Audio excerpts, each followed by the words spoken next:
ओम शांति। आज 17 अप्रैल 2025 के महावाक्यों के मनन चिंतन में यह व्यक्त महावाक्य रिवाइज है 3 फरवरी 2005 मधुबन से। सबसे पहले प्यारे बाप दादा ने हम आत्मा बच्चों का भाग्य देखा कि हम कोटों में कोई में भी कोई श्रेष्ठ आत्माएं हैं। हम पद्म पदम सौभाग्यशाली आत्माएं जिन्होंने साधारण होते हुए भी सभी बच्चों को ने उस मीठे बाबा को साधारण तन में पहचान लिया। रविवार की जो व्यक्त मुरली होती है, इसमें सबसे पहले हमेशा बाप दादा बच्चों को अनेकों अनेक सम्मान देते हैं, बच्चों की महिमा करते हैं। श्रेष्ठ भाग्य, श्रेष्ठ गुण, श्रेष्ठ शक्तियां, बच्चों की विशेषताएं देखते हैं। क्योंकि आज होमवर्क का दिन होता है, आज चेकिंग का दिन होता है।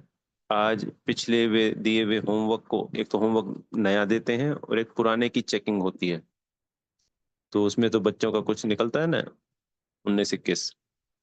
तो पहले क्या करते हैं, बल भरते हैं आत्माओं में, हम आत्मा बच्चों में। तो हमारी पहले बाबा महिमा करते हैं, विशेषताएं देखते हैं। तो आज विशेषता में देखा कि अच्छे अच्छे साइंसदान, धर्मात्मा, महात्मा, फिलोसफर, वो उस परमात्मा को, उस भगवान को नहीं पहचान पाए। प्यारे मीठे बाबा ने कहा कि देखो, अगर कोई सभा में आए, कैसे कैसे भोली भोली माताएं हैं, कैसे साधारण बच्चे हैं, और ये वही हैं जिन्होंने फोटो में कोई में भी कोई बच्चों ने बाबा को पहचान लिया। तो हम दिल से बाबा का धन्यवाद करते हैं कि ऐसी हम बच्चों को सद्बुद्धि दी, जिससे हमने बाबा को पहचान ली। दूसरा, हम ही नहीं पहचानेंगे तो कौन पहचानेगा? बाप है हमारा। बाबा कहते हैं ना, कोई सगे हैं और कोई लगे हैं। तो जब आदि सनातन देवी देवता धर्म की आत्माएं ही गिनती की हैं, तो वही नहीं पहचानेंगी तो कौन पहचानेगा? तो ये हमारा कुल है, हमारा श्रेष्ठ भाग्य है कि हमारा इस श्रेष्ठ कुल में जन्म हुआ। हमारे भाग्य की भी जितनी महिमा की जाए उतनी कम है। तो ये भाग्य बनाने वाला कौन? भाग्य विधाता स्वयं परमात्मा, हमारे बाबा। तो स्वयं के भाग्य का धन्यवाद करेंगे, बाबा का बाप दादाजी का धन्यवाद करेंगे मनी मन।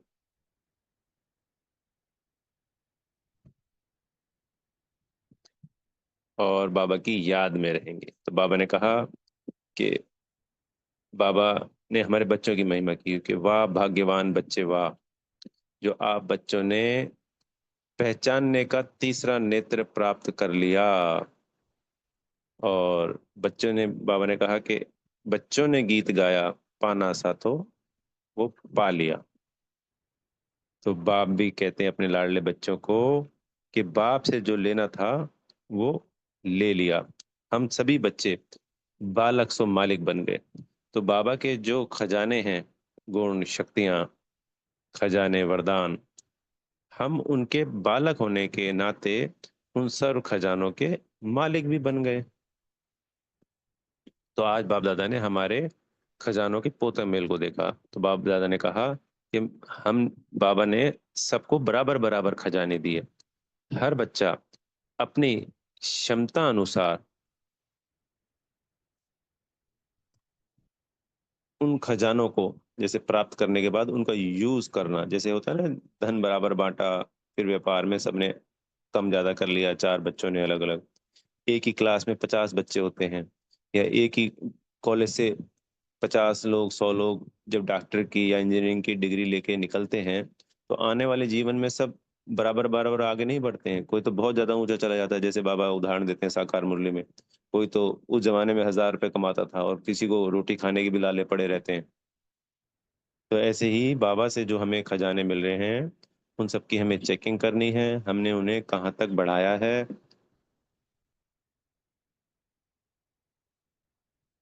और उनका कैसे प्रयोग कर रहे हैं।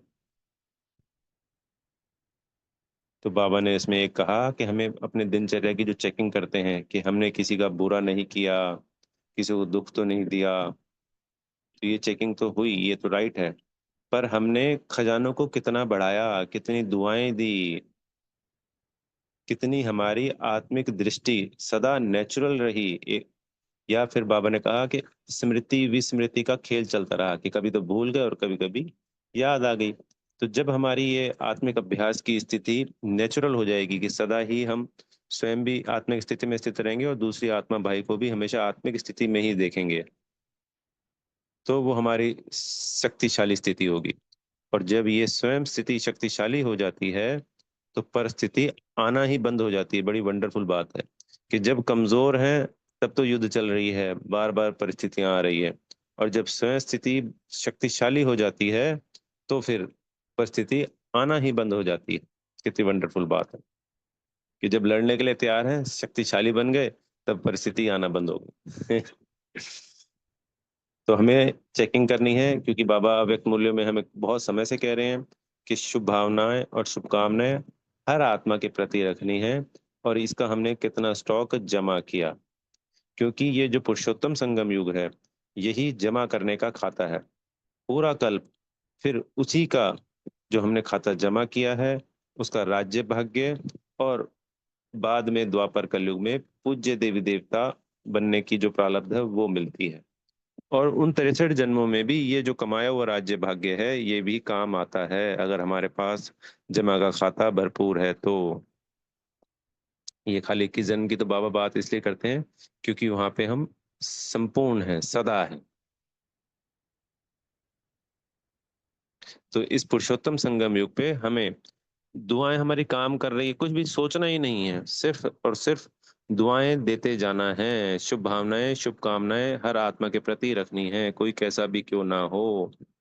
जैसे एग्जाम्पल के लिए, समझने के लिए, अभी ये जो हमला हुआ, जो संसार का रिएक्शन है, हमारा रिएक्शन ब्राह्मणों का वो नहीं हो सकता। जिन आत्माओं ने अचानक से शरीर छोड़ा, उनको तो हमें सकाश देनी ही देनी है। और जिन आत्माओं ने ऐसा कर्म किया उनके प्रति कोई भी नेगेटिव संकल्प चलाना ही नहीं है। क्या सोचने वाली बात है, बाबा उनके प्रति नेगेटिव संकल्प चलाते हैं? बाबा की नजर में सभी बच्चे एक समान। हमें सिर्फ दुआएं देनी है। उनको क्या दुआएं देनी है? कि उनका हृदय परिवर्तन हो, उनको बेहद की सद्बुद्धि मिले।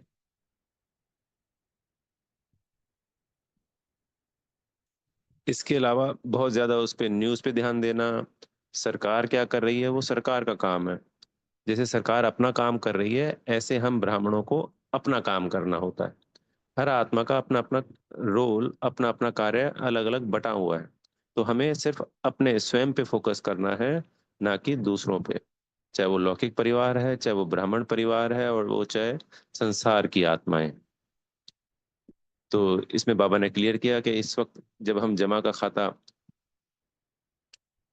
एक्यूरेट बढ़ाते रहते हैं, जमा करते हैं खजानों का खाता, तो उसी विधि पूर्वक हमें राज्य भाग्य मिलता है 21 जन्मों का। और उसके बाद जो पूजा होती है वो उसी विधि पूर्वक होएगी जिन्होंने विधि पूर्वक खाता जमा किया है। और या फिर कभी कभी का होता है तो कभी कभी पूज्य बनते हैं। जैसे साल में किसी देवी देवता की एक दो बार पूजा होती है, किसी की रोज होती है, किसी की दिन में दो बार होती है, किसी की दिन में, मतलब हफ्ते में एक दो बार होती है। तो इस तरीके से अलग अलग होती है ना, विधि पूर्वक नहीं हो रही है, किसी की तो बहुत सजावट हो रही है, किसी की कोई सजावट ही नहीं होती है, वैसे ही रखे हुए हैं। तो ये पुरुषोत्तम संगम युग पे हमारे जमा के खाते का प्रारब्ध है, चाहे वो हमारा पूज्य स्वरूप है और चाहे वो राज्य भाग्य है। तो बाबा ने कहा कि बाबा ने बच्चों को जैसे मेजोरिटी चेक किया तो याद में पीछे हैं। सेवा और ज्ञान, इनमें हम सभी देखते हैं कि सभी बच्चे आगे हैं, पर याद में पीछे हैं। तब की याद से ही हमारी स्थिति ऊंची होती है। तो सेवा जब करते हैं, अगर सेवा बिना याद की होएगी तो मान शान की फिर उसमें आदत पड़ जाएगी, हमें हद की आदत में चले जाएंगे, हद में चले जाएंगे।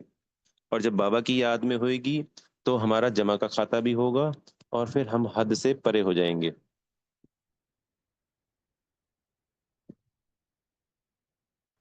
तो बाबा ने कहा कि कुछ बच्चे ये सोचते हैं कि समय आने पे हो जाएगा। तो समय, बाबा हर मुरली में हमें कहते हैं कि हमारी क्रिएशन है, हमारी रचना है। समय हमें नहीं बना रहा है, हम समय को बना रहे हैं। समय हमें पास नहीं लाएगा, हमें समय को पास लाना है हमारे कर्म के आधार पर, बाबा की श्रीमत का पालन करके। तो इसमें हमारे समय की समीपता का प्रमाण बहुत काल का जमा होना आवश्यक है। अगर बहुत काल का हमारा खाता जमा नहीं है तो फिर अंत में हमें धोखा मिल सकता है। इसलिए बाबा ने कहा, बच्चे अटेंशन प्लीज। बाबा ने कहा आज ये लाइन, ये शब्द, अटेंशन प्लीज। तो बाप दादा ये चाहते हैं कि सभी बच्चे चारों सब्जेक्ट में पास विद ऑनर हो। तो इसके लिए बाबा ने कहा कि तुम्हारा, हम बच्चों का बाबा से प्रेम है, ब्रह्मा बाबा से, तो उस प्रेम का रिटर्न है अपने आप को टर्न करना, बदलना।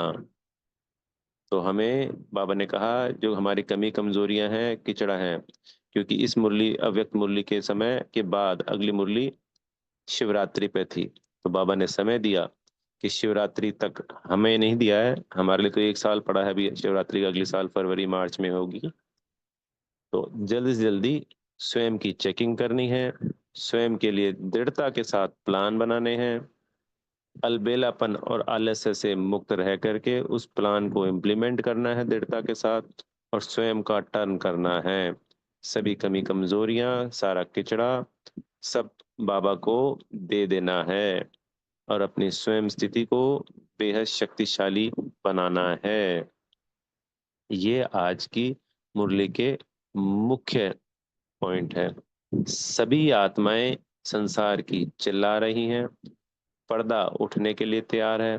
पर जब हम आत्माएं तैयार होंगी तभी यह पर्दा उठेगा, क्योंकि उन आत्माओं को मुक्ति चाहिए। तो बाबा ने कहा कि तुम मुक्तिदाता के बच्चे, मास्टर मुक्तिदाता, स्वयं पे अटेंशन देकर बाबा की श्रीमत का पालन करके, स्वयं का संपूर्ण परिवर्तन करके स्वयं स्थिति को,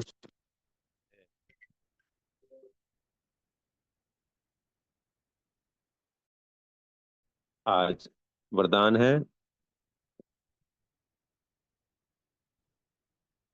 विश्व कल्याणकारी की ऊंची स्टेज पर स्थित रहे, विनाश लीला को देखने वाले साक्षी दृष्टा भव।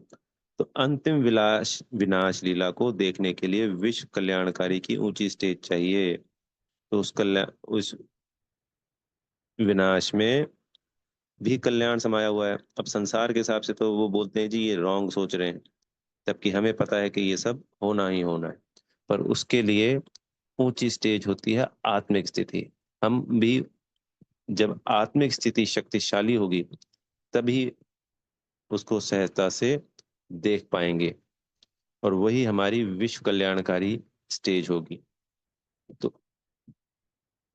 उस आत्मिक स्थिति के लिए देह के सर्व आकर्षण, संबंध, पदार्थ, संस्कार, प्रकृति की हलचल समाप्त हो जानी चाहिए। वरदान में बाबा ने क्लियर किया। तो जैसे बाबा साकार मुरली में कहते हैं, देह और देह के सब संबंधों को भूल अपने को आत्मा समझ। तो ये हमारा अभ्यास पक्का हो जाएगा तो हम स्वतः ही उस विश्व कल्याणकारी स्टेज पर बैठ जाएंगे,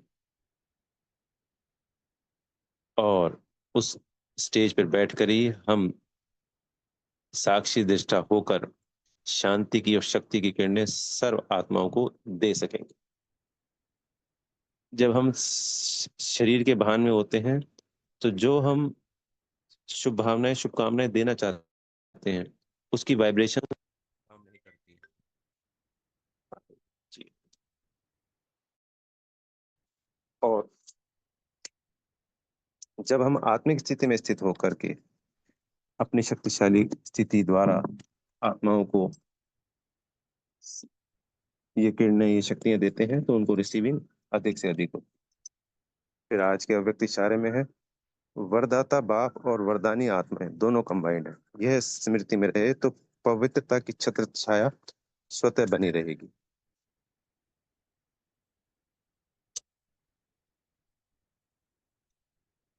तो इसके लिए हमें हमेशा बाबा को अपने युगल रूप में सदा याद रखना है। कभी भी सिंगल रूप में नहीं। तो पवित्रता का सुहाग कभी नहीं जाएगा, अपवित्रता नहीं आएगी। तो साजन और सजनी के रूप में भी बाबा को हमेशा याद करना है, उनको संग संग रखना है। अच्छा, ओम शांति। बेहद का धन्यवाद मेरे प्यारे मीठे माता पिता बाप दादाजी का, आप सभी आत्मा भाइयों का। और बेहद की नए सदा शक्तिशाली आत्मिक स्थिति से बेहद की सभी आत्माओं को बेहद की शांति और शक्ति से भरपूर करने वाली दिव्य आत्मा बन गए। अच्छा, ओम शांति।